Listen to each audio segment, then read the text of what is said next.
எல்லாருக்கும் வணக்கங்க.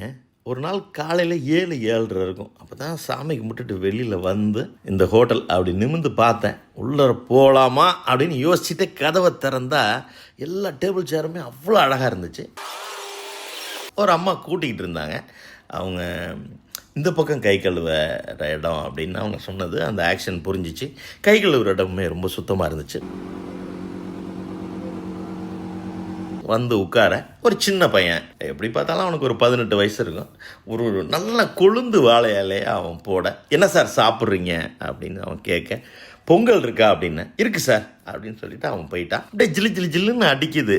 அப்படியே அதுவும் இந்த வெயிலுக்கு எப்படி இருக்கும், அப்படியே நல்லா காற்று அடிக்குது. சுற்றி பார்க்குறேன், ஏசியே இல்லை.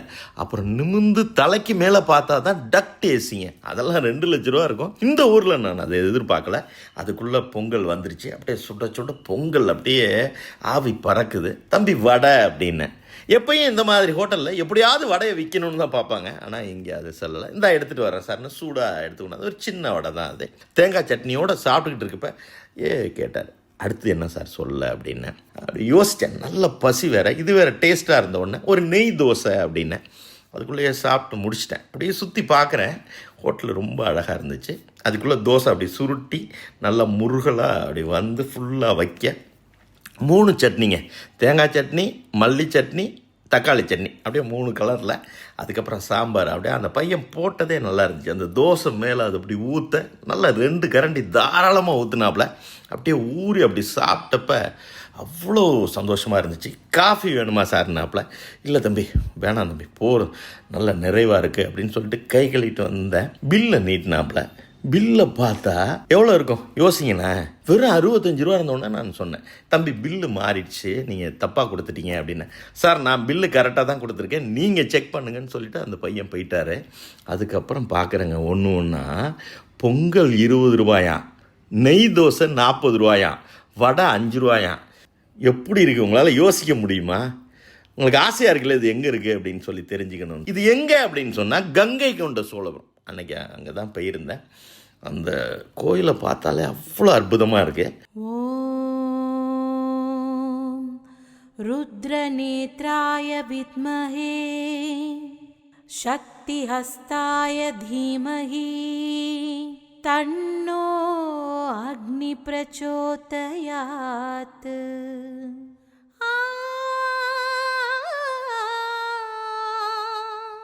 சமகமபா நீதா மனிதனிச மனிதனிச மனிதனிசா. நான் தஞ்சாவூர்ன்றதுனால ராஜராஜ சோழன் கட்டின அந்த கோயிலை பார்த்துட்டு இப்போ தான் முதல்ல பார்க்குறேன். இது கொஞ்சம் சின்னதாக தெரிஞ்சிச்சு. என் மனசு அப்போ இப்படி தான் சொன்னிச்சு, அப்பாவை மிஞ்சிடக்கூடாதுன்னு அந்த பையன் கட்டியிருக்கணும் அப்படின்னு சொல்லி. நான் உள்ள விசாரித்து அதை பார்க்குறப்ப தான் தெரிஞ்சிச்சு, தஞ்சாவூர் சிவலிங்கத்தை விட கங்கை கொண்ட சோழபுரத்தினுடைய சிவலிங்கம் ரொம்ப பெருசாக. அந்த பையன் ஏதோ ஒன்று யோசித்து தான் பண்ணியிருக்கிறாப்புல. அதுக்கப்புறம் இந்த ஹோட்டலில் நான் சாப்பிட்ட அனுபவம் தான் உங்களுக்கு. இன்னும் நிறைய செய்திகள் இந்த ஹோட்டலை பற்றி. அப்படியே அந்த பூஜை, அந்த இடத்துல சாமி படங்கள், அவங்க அப்பா அம்மா படங்கள், அதெல்லாம் பார்க்குறப்ப ஒரு சிலை ஒன்று இருந்துச்சு, முருகன் சிலை. என் கணக்கு சரியாக இருந்தால் இந்த மனுஷன் நிச்சயமாக ஒரு முருக பக்தராக தான் இருக்கணும். எழும்போதும் வேலும் மயிலும் என்பே, தொழும்போதும் நீயே உலகம் என்பே, விழும்போதும் குகனே சரணம் என்பே, உன்னை நாடி தவம் இருப்பே, உந்தன் பாதம் சரணடைந்தே. ரொம்ப ரொம்ப நல்ல மனசுங்க இந்த ஓனருக்கு. இல்லாட்டி இந்த வேலையெல்லாம் விற்க முடியாது. அப்புறம் மெதுவாக விசாரிக்க அங்கே ஜெயச்சந்திரன் அந்த பையன் தான் இன்சார்ஜ். அப்புறம் எல்லாத்தையும் சுற்றி கொண்ட காட்டினார்.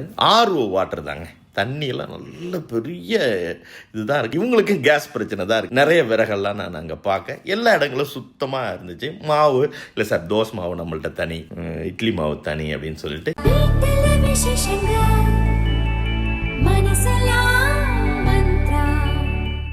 இட்லி வேலை அந்த பையன்கிட்ட தான் கேட்டேன். நான் ஒன்றும் பெருசாக மெனுவெல்லாம் பார்க்கல. இட்லி என்ன வேலை தம்பி அப்படின்னு. 5 ரூபா சார் அப்படின்னாப்புல. எனக்கு ஒன்றும் புரியல, ஏன்னா நான் அப்போயே மிதந்துக்கிட்டு தான் இருக்கேன். எல்லாத்தையும் அப்படி சுற்றி காட்டினாப்புல. மத்தியானம் சாப்பாடு அப்படின்னு, இல்லை சார் நம்மள்ட்ட நல்லாயிருக்கும், சாம்பார் உண்டு சார், கூட்டு பொரியல், காரக்குழம்பு ரொம்ப ஃபேமஸ் சார் நம்மள்ட்ட, அப்பளம் உண்டு சார், ரசம் உண்டு, வடை பாயசம் வடை பாயசம்னா டெய்லி உண்டு சார். பாயசம் கிழமை வரைக்கும் மாறும் சார். அப்புறம் மோருக்கு பதிலாக நம்ம தயிரே கொடுத்துருவோம் சார். ஊறுகாய் உண்டு சார் அப்படின்னாரு. சரி இவ்வளவும் சேர்ந்து விலை அப்படின்னேன். 70 ரூபா அப்படின்னாரு. என்னப்பா அவங்க ஓனர் என்னப்பா நினச்சிக்கிட்டு இருக்காரு அப்படின்னேன். இல்லை சார் எங்கள் ஊருக்கு வர்றாங்க, கோயிலுக்கு போயிட்டு வர்றாங்க, நல்ல ரெஸ்ட் ரூம் எல்லாம் யூஸ் பண்ணிவிட்டு வயிறார சாப்பிட்டு போகணும் அப்படின்றது தான் எங்கள் ஓனரோட மனசு சார். அதனால் நல்லா பண்ணுவோம் சார், எல்லாமே சுத்தமாக இருக்கும் சார் நம்மள்கிட்ட அப்படின்னு சொல்ல. இந்த ஷூட் பண்ணுறப்ப ஏன்னா நாங்கள் ஜெயங்கொண்டம் போயிட்டு சாயங்காலம் தான் வந்தோம். அப்போ எடுத்தப்போ தான் அந்த பையன் சொன்னாப்புல இந்த ஸ்கூலுக்கெல்லாம் எங்கள் சார் நிறைய பண்ணியிருக்காருன்னு சொல்லி. ஏன்னா அவ்வளோ நல்லா இருந்துச்சு அந்த கவர்மெண்ட் ஹை ஸ்கூலு. அதுக்கப்புறம் ஒரு 7 மணிக்கு இங்கேருந்து கரெக்டாக கங்கை கொண்ட சோழபுரத்துலேருந்து ஒரு 6 இல்லாட்டி 7வது கிலோமீட்டரில் ஒரு சின்ன சின்ன செங்கல்லாலேயே கட்டினா ஒரு சிவப்பு யானைங்க. அந்த யானைக்கு கீழே நிறைய அந்த பாருங்களேன் சிலைகள் ரொம்ப நல்லா இருந்துச்சு. 8 மணி இருக்கும். நான் போகிறப்பயே கேமராமேன்ட்ட கேட்டேன், சின்ன ரோடாக இருக்குப்பா, எதுக்கு பார்ப்ப, நம்ம பார்த்துடலாம்ப்பா, நெட்டில் வேணால் பார்க்கலாம் அப்படின்னு.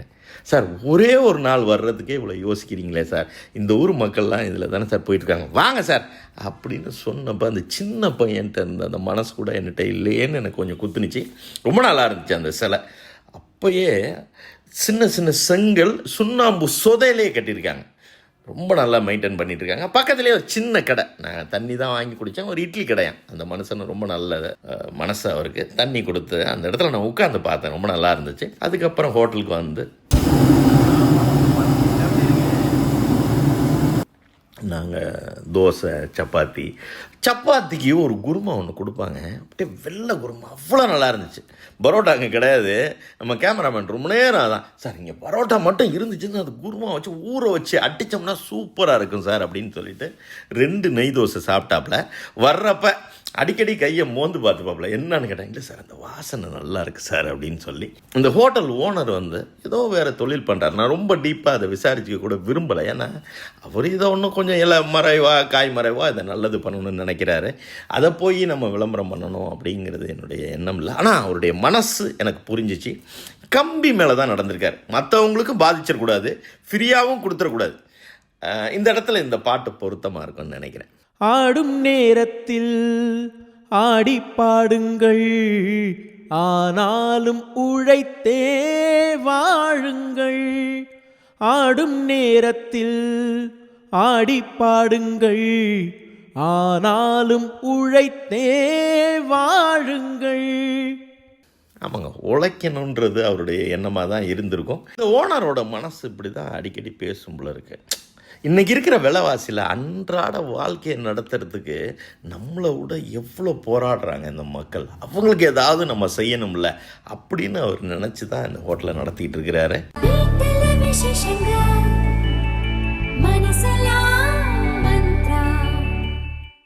நிச்சயமாக கங்கை கொண்ட சோழபுரம் இப்போ லீவு தான், நல்ல வெயில் அடிக்குது. காலையிலேயே கிளம்பி போயிடுங்க.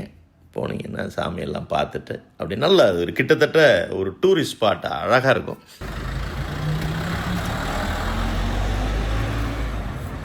அதை அப்படி முடிச்சுட்டு வந்து ஹோட்டலில் சாப்பிட்டுட்டு அப்படி வந்தீங்கன்னா ரொம்ப மனசுக்கு திருப்தியாக இருக்கும். நம்ம ஊருக்கு நம்ம ஏதாவது பண்ணணும் அப்படிங்கிறது உங்களுக்கு தோணும். எலக்ட்ரிக் காரில் போனீங்கன்னா அங்கே சார்ஜர் கூட நான் பார்த்தேன், இப்போ தான் ஞாபகத்துக்கு வருது. அங்கே சார்ஜர் வரைக்கும் வச்சுருக்காரு. எல்லா சௌகரியங்களும் அவர் கொடுக்கணும்னு அந்த ஹோட்டல் ஓனர் நினைக்கிறாரு. இந்த இடத்துல நான் ஒன்றே ஒன்று எனக்கு தோணுது, இந்த கோயிலில் இதை பேசணுன்றது. ஏன்னா கங்கை கொண்ட சோழபுரம் அப்படி ஹிஸ்ட்ரி போய் பார்த்தீங்கன்னா அதுக்குள்ளே நிறைய விஷயம் இருக்கும். ஔவையார் ஒரு பாட்டுன்னு எழுதியிருப்பாங்க, அதை நான் சொல்கிறேன், கொஞ்சம் தயவு செஞ்சு கேளுங்க. நீங்கள் கேட்கலனாலும் உங்கள் பிள்ளைங்களுக்காவது கேளுங்க. வான்குருவியின் கூடு வல்லறக்கு தொல்கரையான் தேன் சிலம்பி யாவர்க்கும் செய்யறிதால் யாம் பெரிதும் வல்லோமே என்று வலிமை சொல்ல வேண்டாம் கான், எல்லோருக்கும் ஒவ்வொன்று எளிது அப்படின்றார். அவர் என்ன சொல்கிறாருன்னா, ட்ரம்ப்புக்கு அழைச்சி கொண்ட நம்ம ஔவையார் பாட்டியை தான் வச்சு சொல்லணும். அவர் என்ன சொல்கிறாங்கன்னா, தூக்குனாங்குருவி கூடு இருக்குல்ல, கீழ் நோக்கி தான் இருக்கும். அதை அப்படி குஞ்சு பொறிக்கணுன்னா அந்த முட்டையை கொண்டு போய் மேலே கீழெல்லாம் விழுந்துடாதுங்க, அதை அப்படி வச்சுட்டு அதுக்குள்ளே தான் அது இருந்துக்கும். அதை நீ ஒன்று கட்டிப்பிடி பார்ப்போம். அந்த குரல் வேறு அர்த்தம் சொன்னாலும் எனக்கு இப்படி தான் சொல்லணும்னு தோணுது. அந்த தூக்குனாங்குருவி கூட நீ கட்ட முடியாதியா. தேன் லிக்விட் தானே, திரவம் தானே, சொட்டணும்ல மேலேருந்து அப்படி தொங்குனா. என்னைக்காவது தேன் கூட்டிலேருந்து தேன் சொட்டி பார்த்துருக்கீங்களா? அந்த தேன் கூட உன்னால் பண்ண முடியுமாயா? இதெல்லாம் ஒரு கரையான் பூத்து இருக்குல்ல, ஒரு நாள் அப்படி உடச்சி பாரியா, தனி அப்பார்ட்மெண்ட்டாக கட்டியிருக்கோம் கரையான். இதையே உன்னால் செய்ய முடியலைன்னா நான் பெரிய ஆளுன்னு நீ ஏன் சொல்கிற? அப்படிங்கிறதாங்க இந்த 4 வரைக்கும் உள்ள அர்த்தம். நான் ஏவுகணை கண்டுபிடிச்சிட்டேன், அது 4000 கிலோமீட்டரில் 5000 கிலோமீட்டர் தாண்டி போய் அதை அழிக்கும் அப்படின்னா இது என்ன? அது அழிக்கிறதுக்காக நம்ம பிறந்தோம். வயசான காலத்தில் நல்ல சந்தோஷமாக 4 பேருக்கு உதவியாக இருந்துட்டு நம்ம இந்த உலகத்தை விட்டு போகிறது தானே கரெக்டு. எப்பயுமேங்க என்னுடைய பாயிண்ட்டே அதுதான். ஓட்டு போட்டால் கூட உங்களுக்காக உங்களை நினச்சி போடாதீங்க. உங்கள் புள்ள குட்டி நல்லா இருக்கணும். இன்னும் கொஞ்சம் யோசிச்சா உங்கள் பேரம்பேத்தி நல்லா இருக்கணும்னு செய்கிற அத்தனை வேலையும் நல்லா தாங்க இருக்கும். அதில் எந்த மாற்று கருத்தும் கிடையாது. இந்த ஹோட்டல் ஓனருக்கும் நான் அப்படி தான் சொல்கிறேன். அதை நினச்சி தான் அவர் இந்த ஹோட்டலை நடத்திட்டு இருக்காரு. ரொம்ப நாளைக்கு அப்புறம் ரொம்ப நல்ல ஹோட்டலை பற்றி பேசுகிறதுக்கு எனக்கு ஒரு வாய்ப்பு கிடச்சிச்சு. கடவுளாக கூட்டிகிட்டு போய் தான் அந்த இடத்துல எனக்கு இந்த ஹோட்டலை விட்டதான் நான் இன்னும் இந்த மனசுக்குள்ளே நினைக்கிறேன். பாட்டை போடுங்க சார், இந்த வரிகள் அவருக்கு நிச்சயமாக பொருந்தும் சார். அந்த வானத்தை போல மனம் படைச்ச மன்னவனே, பனி துளிய போல குணம் படைச்ச தின்னவனே, மஞ்சளிலே ஒரு நூலெடுத்து